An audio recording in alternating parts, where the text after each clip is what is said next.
हाय दोस्तों, तो कैसे हैं आप लोग। दोस्तों आज की वीडियो बहुत ही शानदार है। जल्दी से देखते हैं इस वीडियो को, फिर बात करेंगे वीडियो के बारे में। बहुत ही इंटरेस्टिंग वीडियो है। जल्दी से मेरे चैनल को सब्सक्राइब कर लें, बेल आइकन को प्रेस कर लें। वीडियो को एंड तक जरूर देखिएगा क्योंकि वीडियो के एंड में इंपॉर्टेंट बातें करेंगे वीडियो के बारे में। तो वीडियो स्टार्ट करता हूँ।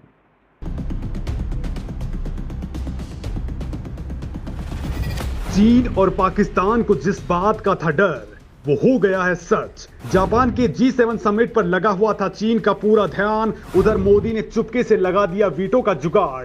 बंद कमरे में यूएन चीफ के साथ कर डाली सीक्रेट मीटिंग। तो दूसरी तरफ चीन की दुखती रग पापुआ न्यू गिनी में कर डाला बड़ा खेल। दोस्तों आने वाले दिनों में भारत बड़ा ग्लोबल गेम करने वाला है। भारत पिछले महीनों से ही यूएनएससी में लगातार स्थायी सीट को लेकर के, साथ ही वीटो पावर को लेकर के भी गदर मचाए हुए था।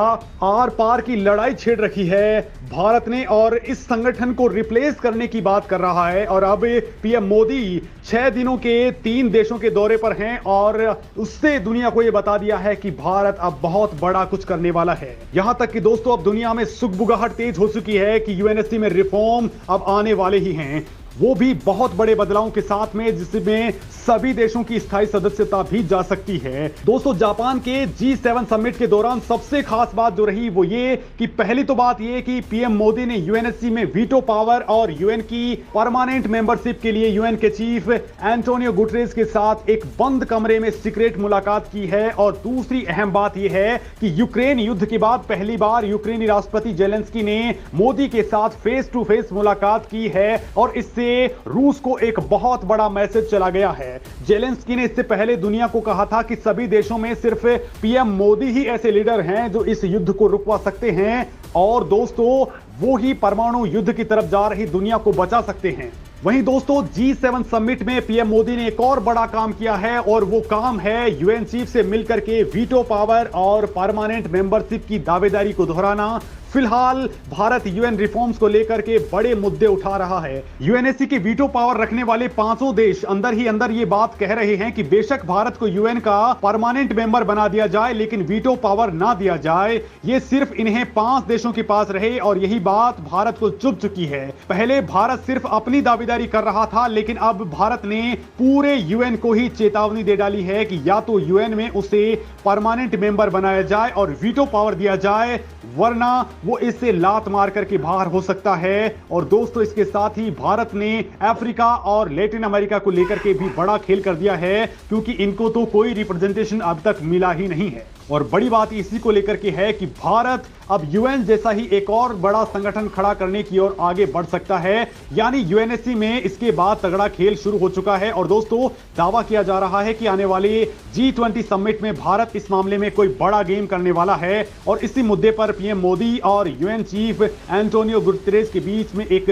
बंद कमरे में बैठक हुई है। हालांकि क्या बातचीत हुई, क्या कुछ मुद्दे डिस्कस हुए, इसको लेकर के खुलासा नहीं हुआ, लेकिन इतना जरूर है कि यह मुलाकात सिर्फ यूएन में भारत की एंट्री को लेकर ही थी।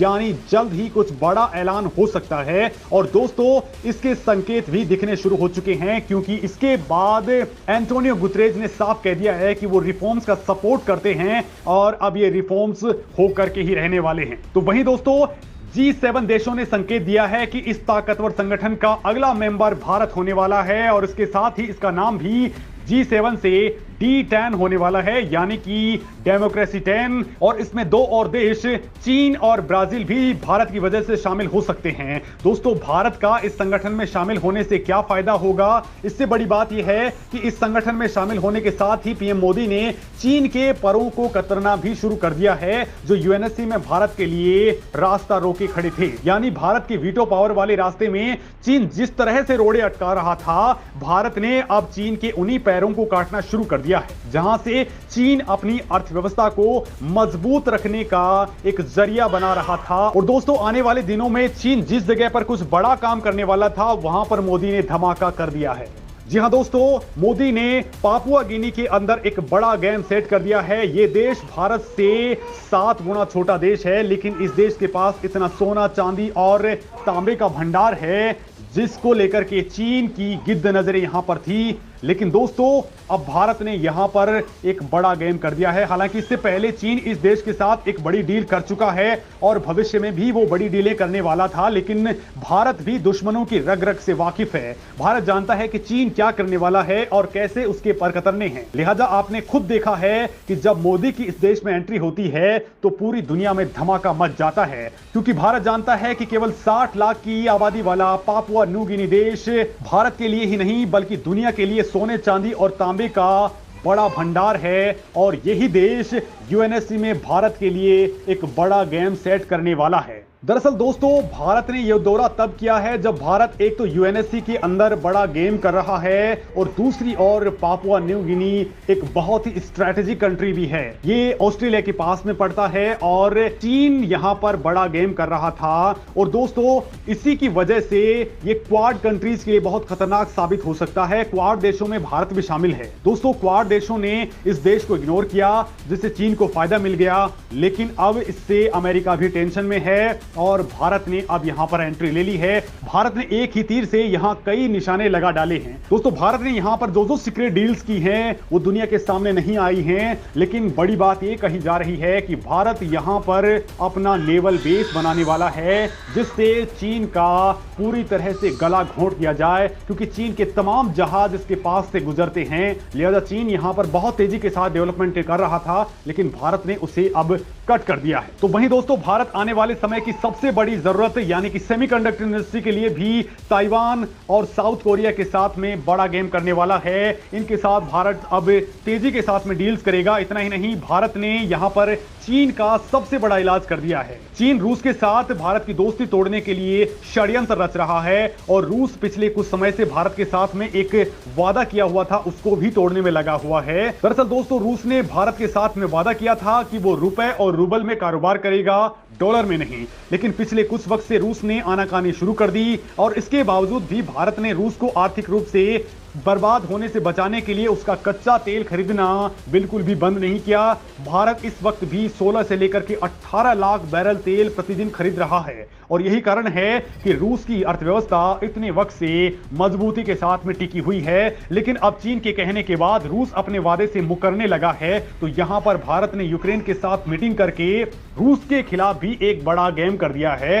रूस को इससे क्लियर मैसेज मिल गया है कि वो अगर कुछ भी नेतागिरी करने की कोशिश करता है, ब्लैकमेल करने की कोशिश करता है, तो भारत भी कुछ भी करने के लिए तैयार है। तो वहीं वीटो पावर के लिए भी मोदी ने यूएन चीफ के साथ में सीक्रेट मुलाकात कर ली है, जिस पर पूरी दुनिया की नजरें टिक चुकी हैं। और सही कहूं तो पूरी दुनिया में इस मीटिंग को लेकर के बवाल मचा हुआ है कि भारत का अगला कदम क्या कुछ होने वाला है। क्या भारत अब यूएन में रहेगा या फिर यूएन से ही बाहर अपना नया ही संगठन बनाने की ओर आगे बढ़ जाएगा, क्योंकि इस वक्त भारत G20 समिट को आयोजित कर रहा है जिसमें भारत अब ये एक बड़ा गेम कर सकता है। दोस्तों इस मामले में आप क्या कुछ सोचते हैं, कमेंट करके जरूर बताएं।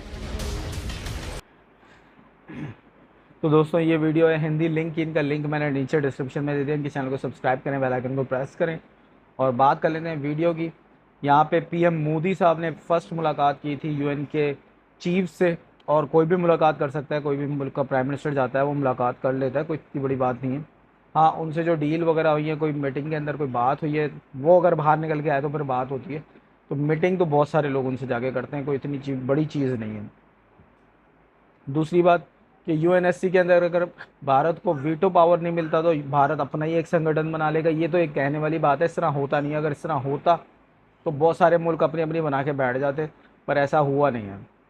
अनफॉर्चुनेटली ऐसा इस टाइम होता हुआ नज़र भी नहीं आता। ठीक है, यहाँ पे क्योंकि इन पांचों जो वीटो पावर्स हैं इनकी जब तक रजामंदी नहीं होगी, जब तक इंडिया को ये वीटो पावर मिलेगी नहीं। और चाइना ऐसा होने नहीं देगा, क्योंकि चाइना उसके अंदर सबसे बड़ा दुश्मन है और दूसरा रशिया चाइना के साथ खड़ा हुआ है।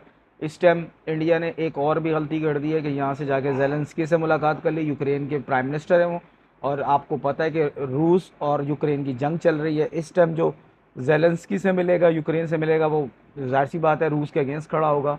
तो यहाँ पे रूस बैरूनी तौर पे शायद अपना रद्द अमल शो ना करे, पर आगे जाके बहुत सारी चीज़ों में शो करना शुरू कर देगा, क्योंकि छोटा मुल्क वो भी नहीं है और किसी तरीके से झुकने वाला वो भी नहीं है। तो देखना इंटरेस्टिंग रहेगा कि आगे भारत जो है वो किस तरह के स्टेप्स लेता है। अभी तो G20 होने जा रहा है और G20 भी एक क्वेश्चन मार्क बन गया, क्योंकि उसके अंदर बहुत सारे मुल्कों ने आने से इस टाइम ही मना कर दिया है। क्या भारत उनको कायल कर पाएगा आने के लिए, वो देखना पड़ेगा आगे जाके। बड़ा इंटरेस्टिंग सीन चल रहा है फिलहाल तो।